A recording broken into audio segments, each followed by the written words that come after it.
Hello, boys and girls, and welcome to Storytime at the Northumberland Public Library. I'm glad you could come and join me today. Today we're having a special story time. We are having an author story time today. And if you look around me, you might already know who it is, whose books we're going to be looking at today. So today, our author is Carle. This is a picture of him when he was a little older, after he had written a lot of his books. And his books that you can see around me are some of the very favorites of kids and parents too. And you always know his art when you see it, don't you? You can tell his style and you know it's a book that he wrote. Would you know what an author is? The books we use for story time every week have both an author and an illustrator. The author is the person who wrote the story, who tells you the story in their own words. And the illustrator is the person who did the artwork or took the pictures or whatever the case may be, drew the pictures that shows you the story. So they're both very important in the story. And most of the books that Carle wrote, he did both. He wrote the story and he did the pictures too. He's done that for over around 70 books is how many books he wrote. So that's a lot of books. So we're going to start with a story that's about a spider who was very hard at work all day long, even though her friends were trying to distract her. When you open, this is called The Very Busy Spider. And every time you open an Carle book, you always want to look right inside because the end pages are always beautiful with lots of different artwork. And they'll give you a hint of things that are coming up in the story. So this is The Very Busy Spider. And it's from Philomel Books. Early one morning, the wind blew a spider across the field. A thin, silky thread trailed from her body. The spider landed on a fence post near a farmyard and began to spin a web with her silky thread. "Nay, nay," said the horse. "Want to go for a ride?" The spider didn't answer. She was very busy spinning her web. "Moo, moo," said the cow. "Want to eat some grass?" The spider didn't answer. She was very busy spinning her web. "Bah, bah," bleated the sheep. "Want to run in the meadow?" The spider didn't answer. She was very busy spinning her web. "Ma, ma," said the goat. "Want to jump on the rocks?" The spider didn't answer. She was very busy spinning her web. "Oink, oink," grunted the pig. "Want to roll in the mud?" The spider didn't answer. She was very busy spinning her web. "Woof, woof," barked the dog. "Want to chase a cat?" The spider didn't answer. She was very busy spinning her web. "Meow, meow," cried the cat. "Want to take a nap?" The spider didn't answer. She was very busy spinning her web. "Quack, quack," called the duck. "Want to go for a swim?" But the spider didn't answer. She was very busy spinning her web. She had now finished her web. Look at that. And if you're reading this book, you can also feel the web. "Cock-a-doodle-doo," crowed the rooster. "Want to catch a pesky fly?" And the spider caught the fly in her web, just like that. "Who, who," asked the owl. "Who built this beautiful web?" The spider didn't answer. She had fallen asleep. It had been a very, very busy day. The end. And when you read this book, on every page you can feel. That's one thing about Carle's books too. Sometimes there's things to feel. Sometimes there's different sizes of pages, like in The Very Hungry Caterpillar. Sometimes they make noises. There's all different kinds of interesting things. I wondered if you noticed on all these pages, do you see something now that you didn't see when we started through? On every page, who do you see? Look down there. And over here, that pesky fly is on every page until the spider catches him in the end. Then he's not a pesky fly anymore. Well, that's a fun one. Well, Eric Carle was born in the United States, but when he was only 6 years old, his family moved to Germany. So he grew up in Germany and he went to school there. He went to art school there. And when he was 22 years old, he moved back to the United States. And he got a job in New York City. And the jobs that he did were graphic designer and art director in an advertising agency.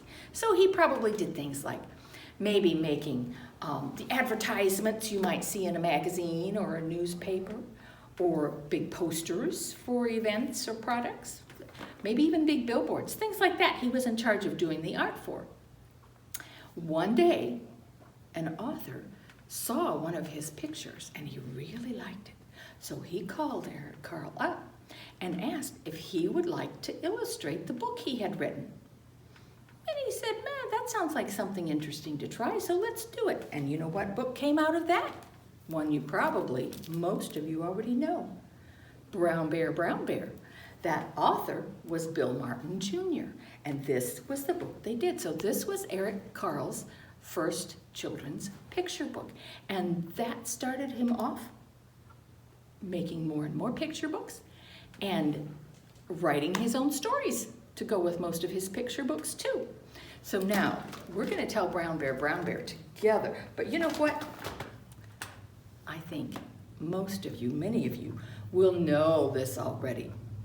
So you can help me at home tell the story. And if you don't know it already, you'll catch on real quick. So here we go. We start with the bear. Brown Bear, what do you see? I see a red bird looking at me. Red bird, what do you see? I see a yellow duck looking at me. Yellow duck, what do you see? I see a blue horse looking at me. Blue horse, what do you see? I see a green frog looking at me. Whoa.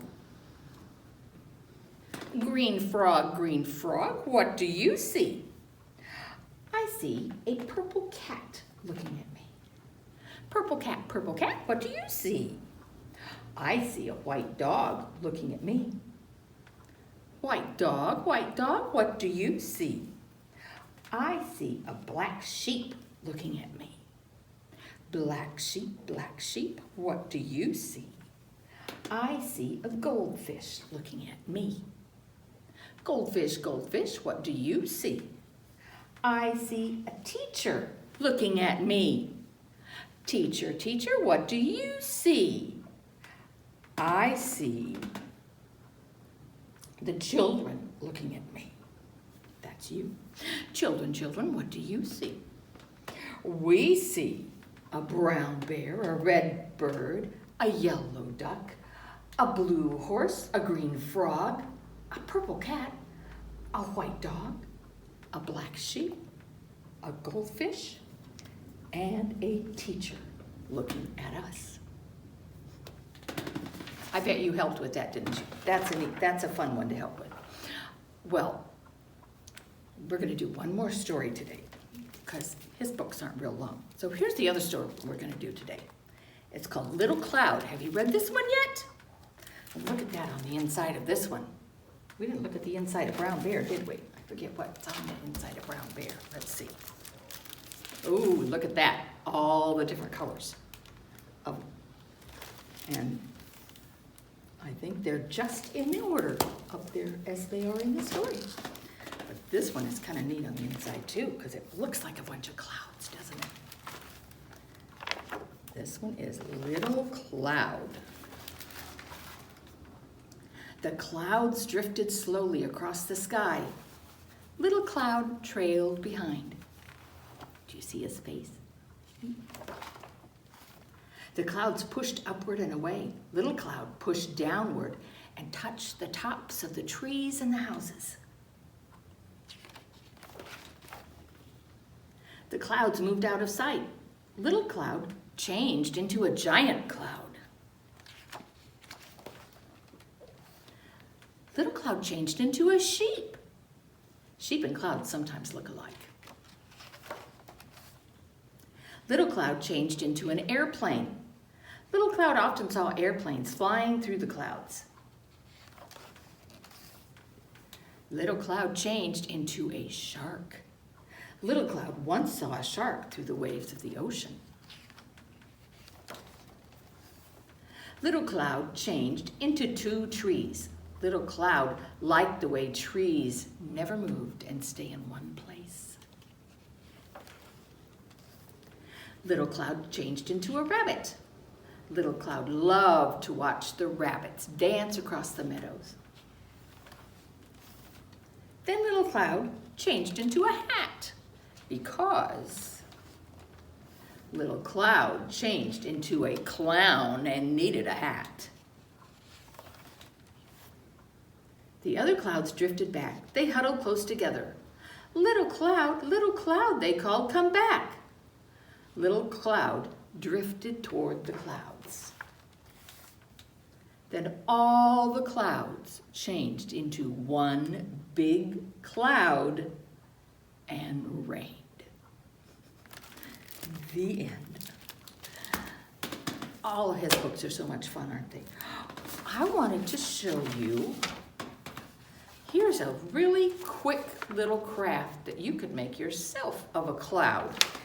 All you need is some paper. A darker color of construction paper works good, but other kinds of paper would work too, whatever you have at home.